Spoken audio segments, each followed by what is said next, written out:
जनता party बरोबर काम करत होतो. 1914 ला सरकार आलं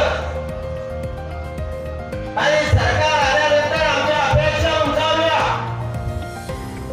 निश्चितपणाने आमचाही त्या ठिकाणी 5,000 मताच्या फरकाने पराभव झालेला होता. आणि हे सरकार आमच्याकडे लक्ष देईल. दिल्लीमध्ये आणि राज्यामध्ये असे भरगच्च सरकार होतं. म्हणजे यांच्याकडे समुद्र होता आणि माळशेज तालुक्याच्या विकासासाठी आम्ही तांब्यावर पाणी मागत होतो. मित्रांनो, यांनी आम्हाला काय दाखवलं? पाणी तर दिलंच नाही. उलट असं सांगितलं, अजितदादाच्या धरणातलं पाणी प्या. अजितदादाचं धरण माहिती आहे तुम्हाला?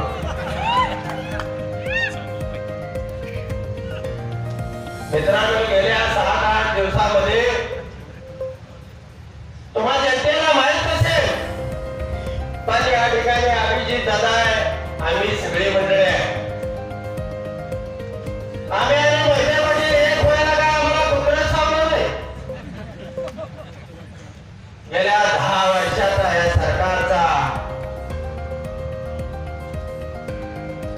जो करंडेपणा आहे, जो नारायणपणा आहे, गेल्या 5 वर्षापूर्वी मी विधानसभेची उमेदवारी मागितली होती. मोहिते पाटील कुटुंबाने आम्ही मिळून 1,16,000 मताचं मताधिक्य दिलं होतं. आणि मित्रांनो, बीडहून माणूस आणला. आम्हा दोघांची नेतृत्व त्या ठिकाणी संपवायची, तालुक्याला नागवायचं. त्यानंतर मी सोलापूर लोकसभेची उमेदवारी मागत होतो. मित्रांनो, उमेदवारी तर दिलीच नाही, पण तुम्ही पक्ष सोडून सुद्धा जायचं नाही.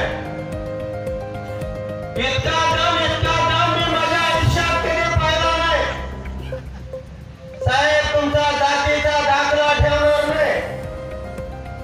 तुम्हाला इलेक्शन झाल्या जेलमध्ये टाकू. अनेक प्रकारचे दम तुम्हाला इतर शब्दामध्ये सांगणं उचित नाही, परंतु असं